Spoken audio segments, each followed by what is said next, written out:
절약형 비만 유전자는 궁핍한 생활을 했던 집단의 사람들에서 발견되는 유전자나 유전적 변이를 말합니다. 이러한 유전적 변이를 소지한 사람들은 물만 먹어도 살이 찐다고 합니다. 이유는 무엇인가 먹기만 하면 최소한으로 자기 몸을 추스리고 남는 부분은 없을 때를 염려해 지방으로 비축하기 때문입니다. 먹거리가 풍부한 사회에서 이들은 비만에 빠지기 십상입니다. 그러한 유전자가 진짜 있는가? 여기 지금부터 700년 후의 인간 모습을 담은 만화 영화 월2의 한 장면입니다. 우주선을 타고 새로운 지구를 찾는 인간은 운동을 포기한 정주영 비만인으로 그려지고 있습니다. 질문이 생깁니다. 스페이스 셔틀 초기 승객 중 비만인이 어느 정도였기에 700년 만에 구성원 모두가 과도 비만 상태에 이르렀는가? 여기서 자연 선택이 작동했다면 비만이 적응적이었는가? 어떤 비만 유전자들이 선택되었는가?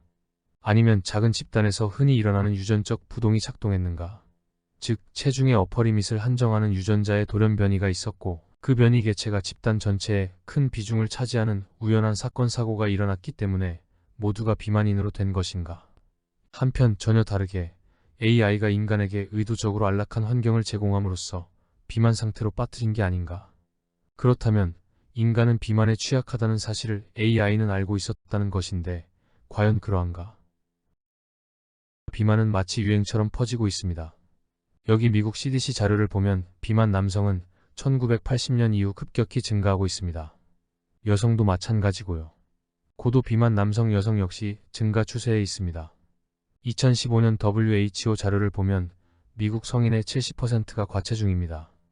여기 국내 성인 비만율 추이를 보여줍니다. 우리나라는 G20 선진국 중 비만율이 낮은 순에서 끝에서 두 번째이지만 증가 추세에 있습니다. 비만은 희귀하지만 일찍 발병하는 단일 유전자성 비만과 다수의 유전자가 관여하는 일반적인 비만으로 구분할 수 있습니다.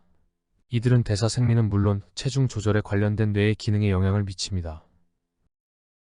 2007년부터 과학자들은 비만인 집단의 전체 유전체를 분석함으로써 지금까지 250여 개의 유전적 변이를 알아냈습니다. 그중 FTO 유전자 변이가 제일 유명합니다. FTO는 배고플 때 시상하부에서 발현이 증가됩니다. FTO 특정 변이 유전자를 가진 사람은 그렇지 않은 사람에 비해 식욕이 증가되어 있으며 먹어도 배부르다고 느끼지 않습니다. 그래도 다행인 것은 식탐에는 관계하지 않습니다. 주목할 부분은 FTO 변이 유전자의 효과는 환경에 따라 다르다는 것입니다. 즉, 고위험 FTO 변이를 가진 사람도 저지 방식에 열심히 운동하면 괜찮습니다. 실제로 FTO 유전자 변이를 비롯해 현재까지 수많은 유전자 변이들이 발견되었지만 일부 강력한 몇몇 개를 제외하고는 식생활 습관과 같은 환경적인 요소들을 통해 충분히 극복할 수 있는 것들이 많습니다. 그런데 정신줄 놓고 있으면 우리는 금방 비만이 될 수 있습니다. 그 많은 비만 관련 유전적 변이 중 일부를 소지하고 있을 확률이 높기 때문입니다. 따라서 요즘 시대의 비만의 확산은 진화적 불일치의 한 단면입니다. 구석기 이래 우리 생리는 굶주림에서도 견딜 수 있는 대사와 식생이 풍부할 때 에너지를 비축해두는 대사가 동시에 진화해 왔습니다. 그리고 우리의 입맛은 단맛과 고소한 맛에 길들여져 고칼로리 당과 지방을 탐합니다.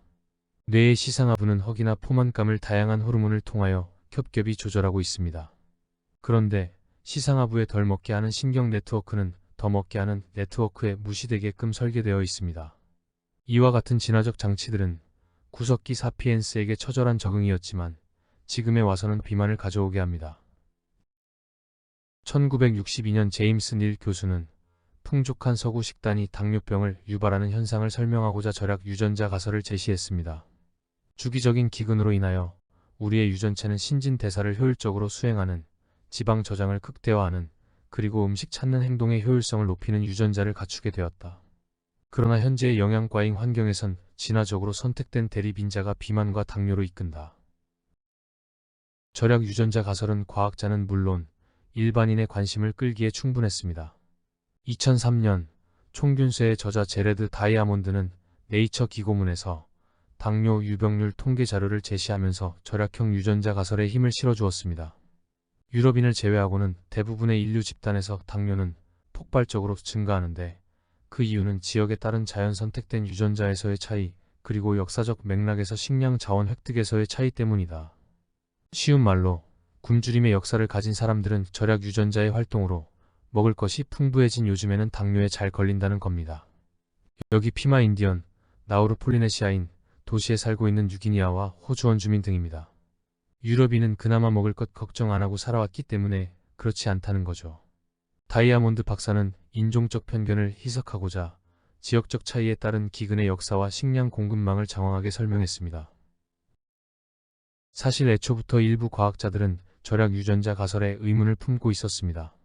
먹을 게 풍부해진 환경은 모두에게 마찬가지인데 왜 일부 사람만 비만이 되는가? 개인별 활동량이나 식생활 습관의 차이 때문이기도 하지만 인간의 유전적 성향은 무조건 비만을 선호하지 않을 가능성도 있습니다. 소득 수준이 비슷한 상황에서도 일본은 영국이나 미국에 비해 비만 유병률에 있어서 엄청나게 차이를 보입니다. 절약 유전자의 생물지리적 자연 선택 차이로 설명할 수 없는 부분입니다. 더욱 근본적인 의문은 기근이 절약 유전자의 자연 선택을 유도하였는가입니다.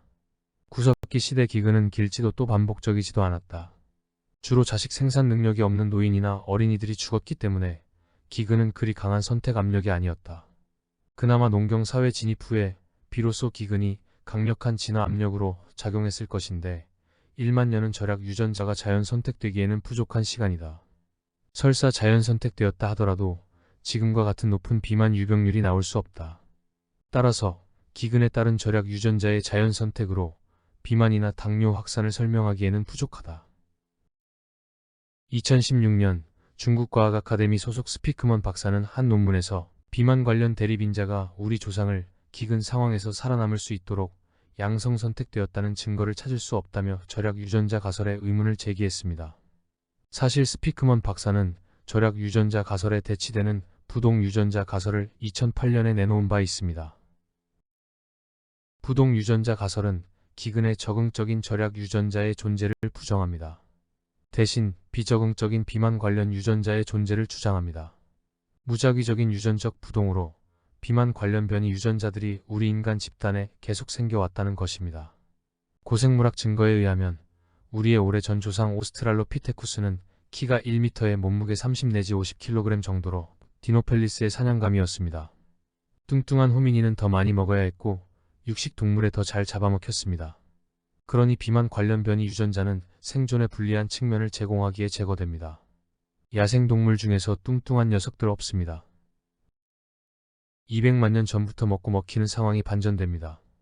호모 이렉투스는 도구를 사용해 포식자를 사냥했습니다. 천적이 사라진 상황에서 호미니는 불로 요리한 고기를 즐기며 보다 편안한 삶을 살게 됩니다. 이때 체중 상한을 관리하는 생리나 신경 조절 시스템에서의 돌연 변이는 허용될 수 있습니다. 몸에 지방이 쌓여도 개의치 않습니다. 이를 진화학 용어로 선택적 중립이라 합니다. 도리어 생존이나 번식에 유리할 수도 있습니다. 이러한 비만 관련 유전적 변이들이 지금까지 있어 왔으며 관련 SNP는 수백 개에 달합니다. 한편 체중 하한을 제한하는 시스템에서의 돌연 변이, 즉 체질량 지수를 낮추는 SNP는 자연 선택됩니다. 그런데 하향 한계치를 넘으면 집단 유전자 풀에서 제거됩니다. 여기에는 기근, 전염병 혹은 생리질환에 의한 음성 선택이 작동합니다. 따라서 부동 유전자 가설은 자연 선택을 아주 배제하지 않습니다. 어떤 가설도 현상을 모두 설명하지 못합니다. 당연히 부동 유전자 가설도 한계점이 있습니다. 절약 유전자 가설은 마른 개인의 적응적인 측면을 강조하는 반면 부동 유전자 가설은 높은 체질량 지수를 가진 사람의 중립적 변이에 초점을 맞춥니다. 그런데 가설은 높은 체질량 지수를 가진 사람들이 비만 관련 질환에 취약하다는 사실을 간과하고 있습니다. 부동 유전자 가설은 인류 집단에 존재하는 수백 개의 비만 관련 SNP의 존재와 우리가 먹을 것이 풍부하고 안락한 환경에서 쉽게 비만에 빠질 수 있게 설계됐다는 사실을 잘 설명합니다. 시청해주셔서 감사합니다.